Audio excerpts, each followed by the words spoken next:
बहुत समय पहले की बात है। नॉर्थ चाइना में 3 मंक रहा करते थे।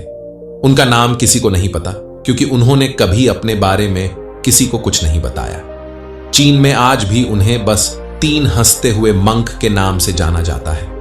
वे तीनों मंक हमेशा एक साथ रहते थे और गांव गांव घुमा करते थे।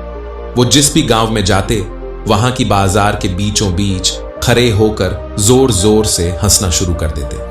उनकी हंसी को देखकर लोगों का ध्यान उनकी तरफ खींचा चला आता और धीरे धीरे उनके चारों तरफ एक बड़ी भीड़ इकट्ठा हो जाती। वे इतनी एकाग्रता व संपूर्णता के साथ हंसते कि उनकी हंसी देखकर सारा गांव हंसने लग जाता। और जब वो पूरा गांव हंसी के समंदर में डूब जाता तो वे दूसरे गांव चले जाते। वे ना तो कुछ बोलते थे, ना ही कुछ उपदेश देते और ना ही कोई शिक्षा। वे जहां भी जाते अपनी हंसी से ऐसा माहौल बना देते कि लोग अपने सारे दुख दर्द भूलकर बस हंसने लग जाते। धीरे धीरे पूरे चाइना में उनके बारे में बातें होने लगी। जब भी उनसे उनका नाम पूछा जाता तो वो बस हंसते थे और इसी वजह से उनका नाम 3 लाफिंग मंक्स पर गया, यानी 3 हंसते हुए भिक्षु। वो मंक इस तरह से हंसते थे जैसे कि उन्होंने इस संसार के खुशी को या भगवान के मजाक को समझ लिया हो, और उन्होंने सिर्फ अपनी हंसी से पूरे चाइना में इतना आनंद फैलाया जितना आज से पहले कोई नहीं फैला पाया। पूरे चाइना में घूम घूम कर लोगों को हंसाते हुए समय के साथ वे तीनों बूढ़े हो गए।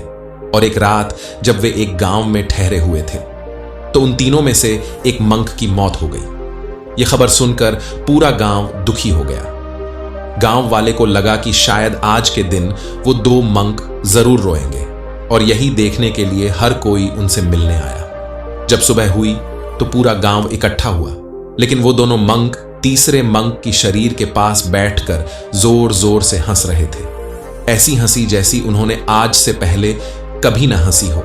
गांव के कुछ लोगों ने उन्हें समझाने की कोशिश की कि यह आपका साथी था और इसकी मृत्यु पर आपको हंसना नहीं चाहिए। तब उस दिन पहली बार उन्होंने लोगों से बात की और कहा, हम हंस रहे हैं क्योंकि यह आदमी जीत गया है। हम तीनों में शर्त लगी थी कि जो भी पहले मरेगा, बाकी के 2 उस पर जोर जोर से हंसेंगे, और इस आदमी ने आज हमें हरा दिया। हम अपनी हार और इसकी जीत पर हंस रहे हैं। इसे अंतिम विदाई देने का इससे बेहतर तरीका और क्या हो सकता है।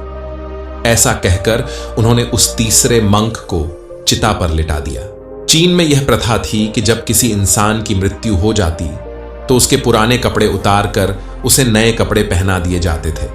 लेकिन मरने से पहले उस मंक ने अपने साथियों से अपने कपड़े न बदलने के लिए कहा था।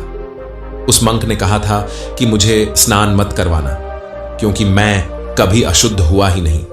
मेरे जीवन में इतनी हंसी आई कि कोई अशुद्धता कभी जमा ही नहीं हो पाई। जब उस तीसरे मंक के शरीर में आग लगाई गई तो आसमान में जोर जोर से पटाखे फूटने लगे।